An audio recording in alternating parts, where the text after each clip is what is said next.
तो हमने सोचा कि रोल प्ले तो सब करते हैं, इसीलिए हम लोग आपके लिए गेम लेके आए हैं। मैं आपको गेम्स के रूल समझा देता हूँ। हम यहाँ पे हर बच्चे को चिट्स देंगे। किसी चिट्स में क्वेश्चन है और किसी चिट में आंसर है। तो जिन बच्चों के पास क्वेश्चन होगा हम उनको खड़ा करेंगे और वहाँ पे क्वेश्चन आपको पढ़ना पड़ेगा, और जिन बच्चों के पास आंसर होगा उनको उस क्वेश्चन का आंसर मैच करना है। और ऐसा भी हो सकता है कि एक क्वेश्चन के दो आंसर निकले, लेकिन बाकी जितने बच्चे होंगे उनको बताना है कि सबसे सटीक आंसर कौन सा है। समझ में आ गया? बहुत बढ़िया। स्टार्ट करें? हाँ।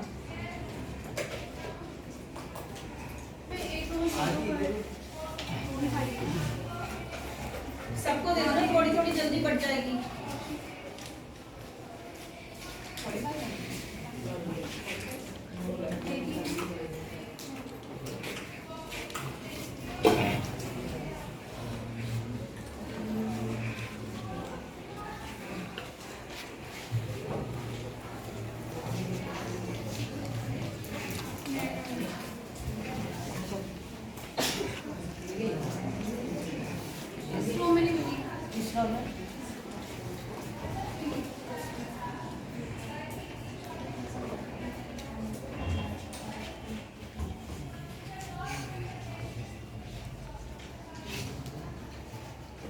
जिनको परिचय मिलती है वो कृपया करके पढ़ना शुरू करें उनको, और अपने आप का पढ़ें, थोड़ी पढ़ें।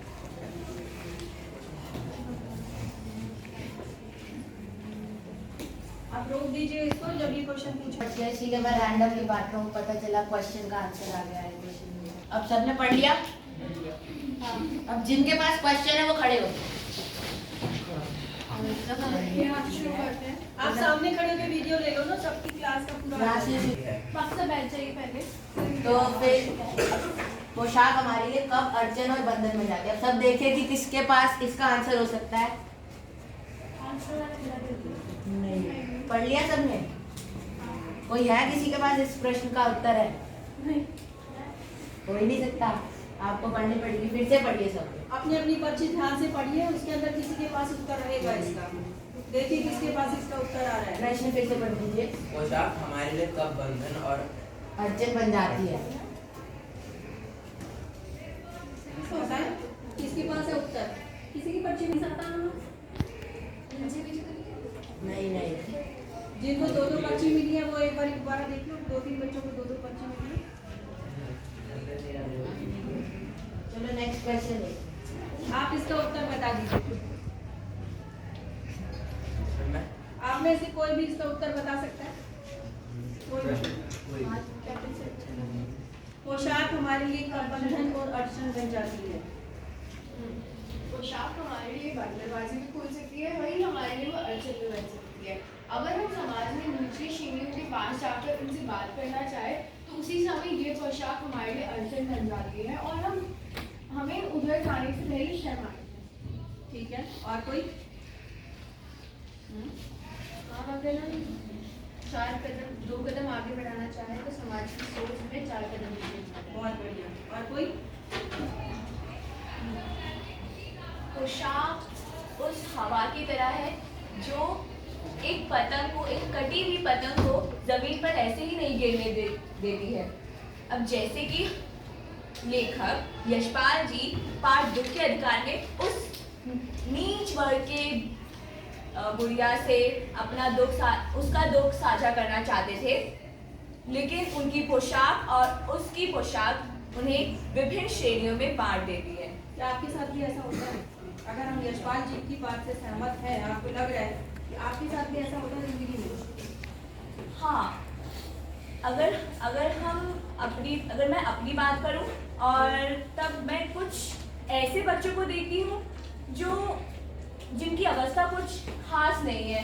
उनके पोशाकों से ये साफ पता चलता है, और उनसे बात करने के लिए मुझे मन में एक प्रश्न तो आता है कि उससे जाके बात करूं कि ना करूं, लोग क्या कहेंगे। मतलब 10 बार मुझे अपने आप से संघर्ष करना पड़ता है कि मैं उस बच्चे की मदद करूं, उसका हाथ पकड़ के उसके आंसू पोंछूं, उसके जो गंदे कपड़े हैं उनको संवार दूं। कई बार कोशिश होती है, मन में संघर्ष चलता है, लेकिन उसके बाद हम उस पछतावे के साथ चले जाते हैं, पर हम उस बच्चे तक अपने आप को आने से रोक लेते हैं। उसका सबसे बड़ा कारण पोशाक। पोशाक। चलिए अब जिनके पास आंसर है एक बार वो खड़े हुए। चलो हम यहाँ से स्टार्ट करते हैं, अपना आंसर पढ़िए और जिनके पास क्वेश्चन है वो क्वेश्चन बताएं। आपने इधर से लिया था ना, आंसर इधर से ले लो। ठीक है, तो अब आपके बैठ पास जाइए सारे। अब जिनके पास आंसर है और जिनके पास क्वेश्चन है, तो आंसर जो बोलेगा उसका रिलेवेंट क्वेश्चन आपको बताना है। आंसर बोलिए। भगवाना शहर के पास 1.5 बीघा जमीन पर खरबूजों की खेती करके और उन खरबूजों को बेचकर अपने घर का निर्वाह करता था। चलो किनके पास इसका क्वेश्चन है? देखो दो खड़े हुए, अब दोनों अपना अपना क्वेश्चन पढ़िए। भगवान अपने परिवार का निर्वाह कैसे करता था?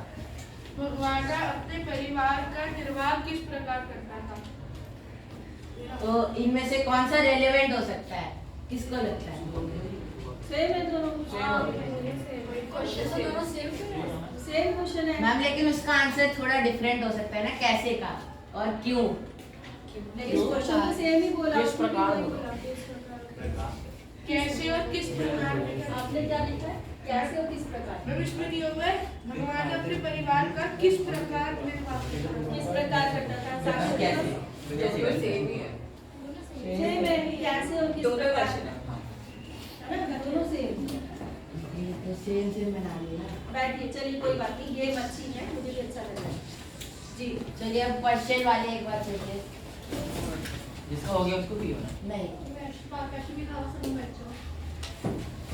यशपाल जी की कहानी में दुख मनाने का अधिकार सबको क्यों नहीं है? इसका उत्तर किसके पास है? जल्दी देखिए अपने परीक्षा में। यशपाल जी की कहानी में दुख मनाने का अधिकार सबको क्यों नहीं है? क्यों नहीं है बताओ। है आपका आपका उत्तर है।